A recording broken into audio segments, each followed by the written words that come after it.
এই আসিয়া দৃশ্য আমরা ভুলে যাব। এই যে মেয়েটা কাতরাতে কাতরাতে মারা গেল আজকে, বেশি দিন সময় লাগবে না, 1 মাস 2 মাস হাইয়েস্ট 3 মাস। এর আগেও বহু ইস্যু আমরা এসেছে ভুলে গেছি, একটার পর একটা এসেছে, একটার পর একটা ভুলে গেছি আমরা। আপনারা দেখে নিয়েন 3 মাসের মধ্যে এই মেয়েটাকে সবাই ভুলে যাবে এবং যাবো ভবিষ্যতে। লিখে নেন আপনারা, এই বাচ্চার কথা কেউ মনে রাখবে না, এই বাচ্চাটার কথা কেউ মনে রাখবে না। 3 মাস পরে, 6 মাস পরে, 1 বছর পরে আরো নতুন ইস্যু আসবে, আরো নতুন পাপ হবে, আরো বড় বড় ঘটনা ঘটবে। এরপরে মানুষ এই বাচ্চাটাকে ভুলে যাবে। এই বাচ্চাটা কি তার মৃত্যু যন্ত্রণা ভুলতে পারবে? তার সম্মানহানি ভুলতে পারবে? তার পিতামাতাকে ভুলতে পারবে? এখন প্রশ্ন হচ্ছে, তার পিতাকেও যদি আমরা জিজ্ঞাসা করি, ইসলামে রেপের শাস্তি হচ্ছে মৃত্যুদণ্ড, আর ব্যভিচারের শাস্তি হচ্ছে অর্ধেক কোমর পর্যন্ত পুঁতে পাথর নিক্ষেপ করে হত্যা করা। এবং বিবাহিত ব্যক্তি হলে এই শাস্তি, অবিবাহিত হলে 100 বেত্রাঘাত, 1 বছরের নির্বাসন এবং সমাজ থেকে বয়কট করা, আর ধর্ষণ হলে সরাসরি মৃত্যুদণ্ড। 3 মাস সময় লাগার কথা না, 3 দিনের মধ্যেই করা সম্ভব। এটা শরিয়া আইন, এটা আল্লাহ রাব্বুল আলামিনের শরিয়া বিধান। এখন তারাও কি এটাতে রাজি হবে? যারা শোক প্রকাশ করছেন তারা কি এই বিধানটা কার্যকর করতে রাজি হবেন? ধর্ষককে সবার সামনে প্রকাশ্যে মৃত্যুদণ্ড দেওয়া হোক, শরিয়া আইন কার্যকর করা হোক, রাজি হবেন না। কারণ আপনারা বলবেন এটা করতে গেলে বাংলাদেশ থেকে মৌলবাদী রাষ্ট্র হয়ে যাবে। তো সমস্যার গোড়ায় আপনারা যেতে চান না, ডালপালা নিয়ে নাড়াচাড়া করেন। জেনা ফ্রি মিক্সিংটাকে উন্মুক্ত করে দেয়া হলো, ছেলে মেয়ের অবাধ বিচরণটাকে উন্মুক্ত করে দেয়া হচ্ছে। একটা চরম ক্ষুধার্ত মানুষদের সামনে যদি আপনি খাবারকে উন্মুক্ত করে রাখেন, এরপরে যদি কেউ জোর করে খাবার খেয়েও ফেলে, শুধু কি আপনি খাদকের দোষ দিবেন? পুরো সিস্টেমটাই দায়ী, পুরো সিস্টেমটাই দায়ী এখানে। আপনি নারী পুরুষকে অবাধ মেলামেশা দিয়েছেন, ফ্রি মিক্সিং এ দিয়েছেন, একদম ছোটবেলা থেকেই, স্কুল লাইফ থেকে, কলেজ লাইফ থেকে, ইউনিভার্সিটি লাইফ থেকে, জব সেকশনে, এমনকি রাজনীতি করতে গেলেও কর্পোরেট সেকশনে, ব্যবসায়িক সেকশনে, অফিস আদালতে, সব জায়গায় ফ্রি মিক্সিং কে অবাধভাবে আপনি উন্মুক্ত করে দিয়েছেন, আমরা উন্মুক্ত করে দিয়েছি। এর উপরে ছড়িয়ে দিয়েছি পর্নোগ্রাফি।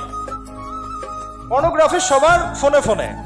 পর্নোগ্রাফি দেখতে থাকলে একটা মানুষ বাচ্চাকে না, কয়েকদিন পরে পশুর সাথেও জেনা করতে পারে।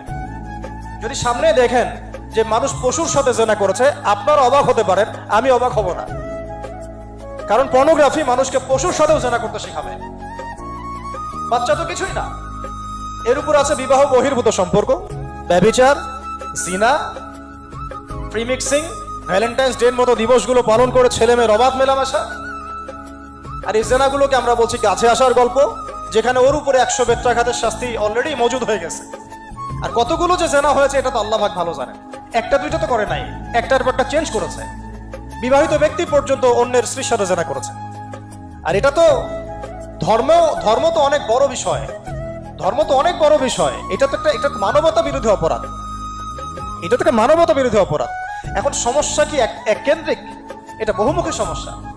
ফ্রি মিক্সিং রেখেছেন, পর্ন চালু করে দিয়েছেন, এবং সবচেয়ে বড় কথা, এর শরঈ বিচারটুকু নিশ্চিত হচ্ছে না। তাহলে সমাজের মধ্যে এগুলো কমবে না বাড়বে? সিম্পল, সমাজের মধ্যে এগুলো বাড়বে। 6টা কাজ করেন, ইনশাআল্লাহ তাআলা কমে যাবে। প্রথমত শরঈ পর্দা নিশ্চিত করেন, দ্বিতীয়ত ফ্রি মিক্সিং বন্ধ করে দেন, তৃতীয়ত আপনারা জেনার শাস্তি চালু করেন, চতুর্থত সমকামিতা বন্ধ করেন, এলজিবিটি বন্ধ করেন, পঞ্চমত ব্যভিচারের যে রজম শাস্তি চালু করেন, শরঈ বিধান চালু করেন, পর্ন সাইটগুলোকে বন্ধ করে দেন, এবং সমাজে তাকওয়া নৈতিকতা শিক্ষাটাকে বাড়িয়ে দেন। দেখেন সমাজে জেনা কমে না বাড়ে। কিন্তু কেউ এই সমস্যার গোড়ায় যাবে না। একটা ইস্যু আসবে, একটা ইস্যু যাবে। আজকে আপনার বোন তো কালকে আমার বোন, কালকে অমুকের বোন, কালকে তার মেয়ে, নিজের ঘর পর্যন্ত চলে আসছে। আর কয়টা রিপোর্টই বা আমাদের সমাজের সামনে আসে? যে কয়েকটা রিপোর্ট সামনে এসেছে এগুলো 50%ও না। বহু মেয়ে এগুলো বলতেও পারে না লজ্জায়। আর আমি তো ওইসব মেয়েদের ব্যাপারে কথা বলা ছেড়ে দিয়েছি, যারা স্বেচ্ছায় নিজের ইজ্জতকে বিলি দেয়। তাদেরকে আমি আমার বোন পরিচয় দিতে লজ্জাবোধ করি। সমাজ থেকে গায়রত, ব্যক্তিত্ব, পর্দা, শালীনতা, হিজাব এগুলো উঠিয়ে দেওয়া হয়েছে। আপনারা কি দ্বীনি অঙ্গনের তসলিমা নাসরিন হতে চান নাকি? তারা কি দ্বীনি অঙ্গনে তসলিমা নাসরিন হতে চান? কেন আপনি একটা ছেলের সাথে হারাম সম্পর্কে জড়াবেন? কেন প্রেম করতে যাবেন? কেন আপনি তার সাথে বাইকে করে ঘুরতে যাবেন? কেন আপনি আপনার বন্ধুদের সাথে ফ্রি মিক্সিং এ ঘুরতে চলে গেলেন, 3 দিনের রাস্তা, 7 দিনের রাস্তা, 10 দিনের রাস্তা, অথচ আপনার উপর হজও ফরজ না মাহারাম ছাড়া। না আপনি পর্দা মানছেন, না মাহারাম মানছেন, আর সমাজে না আছে ইসলামী শরিয়া আইন অনুযায়ী বিচার, আর না আছে পণ বন্ধের উদ্যোগ, আর না আছে ফ্রি মিক্সিং বন্ধের উদ্যোগ। তো আপনার ইজ্জত চলে গেলে কে ফিরাই দিবে আপনাকে? আমি তো আপনার ভালোর জন্যই কথা বলছি। সমস্যা হচ্ছে আমরা সমস্যার গোড়ায় যেতে চাচ্ছি না। আজকে এই কথাটা আমি এখানে বলতে চাই নাই, শুধু কথা প্রসঙ্গে চলে আসছে যে এই যে মেয়েটা কাতরাতে কাতরাতে মারা গেল আজকে, আপনারা দেখে নিয়েন 3 মাসের মধ্যে এই মেয়েটাকে সবাই ভুলে যান। সমস্যার গোড়ায় আসেন। সমস্যার গোড়া হচ্ছে আল্লাহর জমিনে আল্লাহর দ্বীন ইসলাম বাস্তবায়ন না হওয়া পর্যন্ত এই মানবতার মুক্তির কোনো রাস্তা নাই।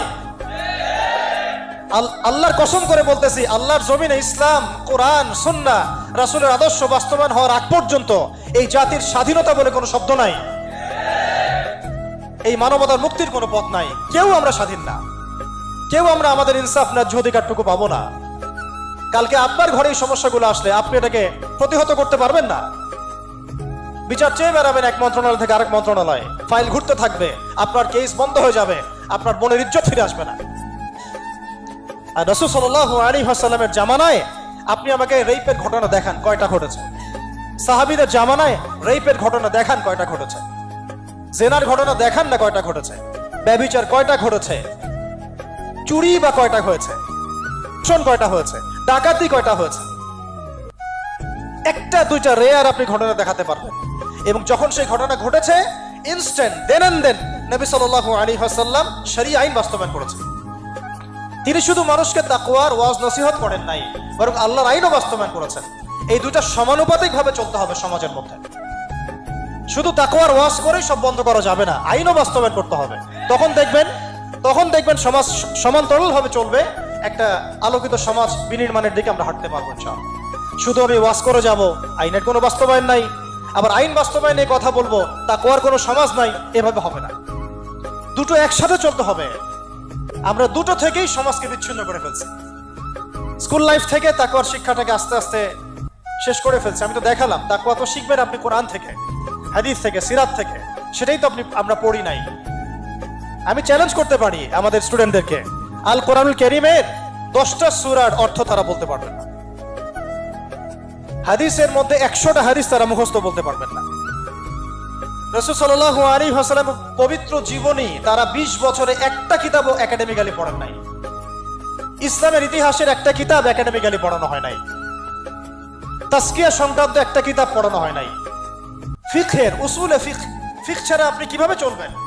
ফিকহের একটা কিতাব পড়ানো হয় নাই। তাহলে এই জাতিটাকে আপনি কিভাবে ইসলামের দিকে নিয়ে আসবেন? শিক্ষা ছাড়া। শিক্ষা না থাকলে, ইলম না থাকলে আমল কিভাবে আসবে? আমল না থাকলে তাসকিয়া কিভাবে আসবে? তাসকিয়া না থাকলে আত্মশুদ্ধি কেমনে আসবে? আর কিভাবে আমরা সৎ পথে থাকবো, অসৎ পথ থেকে দূরে থাকবো? কিভাবে আমাদের মধ্যে আল্লাহ ভীতি জাগ্রত হবে? আর আল্লাহ ভীতি যদি জাগ্রত না হয়, আমি গুনাহ থেকে কেন দূরে থাকবো? যার মধ্যে আল্লাহর ভয় নাই সে গুনাহ থেকে কেন দূরে থাকবে?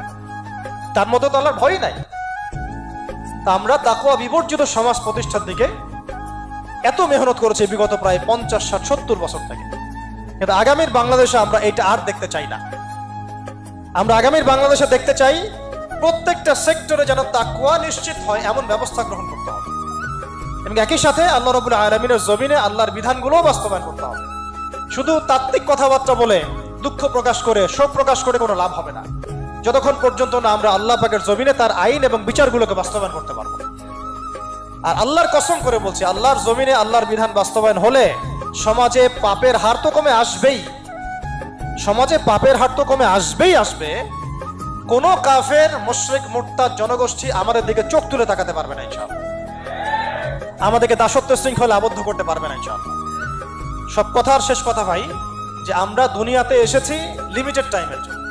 এই সময়টুকুতে যদি আমরা হেলায় ফেলায় দুনিয়ার জীবনটাকে নষ্ট করি, আমাদের দিনটাকে ঠাট্টা ছলে গ্রহণ করি, কোরআনকে মূল্যায়ন না করি, হাদিসকে মূল্যায়ন না করি, আল্লাহর দেয় এই সুযোগগুলো, রমাদান, এই কোরআন, এই তারাবি, তাহাজ্জুদ, এই সাদাকা, এই তাকওয়া, এগুলোকে মূল্যায়ন না করি, তাহলে ক্ষতিগ্রস্ত আমরা হব, আর কেউ হবে না। ক্ষতিগ্রস্ত এই পৃথিবীতে অন্য কেউ হবে না, বরং আমরাই হব। আল্লাহ পাক আমাদের সবাইকে পরকালীন চূড়ান্ত ক্ষতি থেকে আল্লাহ হেফাজত করেন, এবং দুনিয়াতে যে ফিতনা, ফাসাদ, এই রাহাজানি চলছে, এগুলো থেকে মুক্তির পথ যে একমাত্র ইসলাম, এইটা বোঝার তৌফিক আমাদেরকে দান করেন।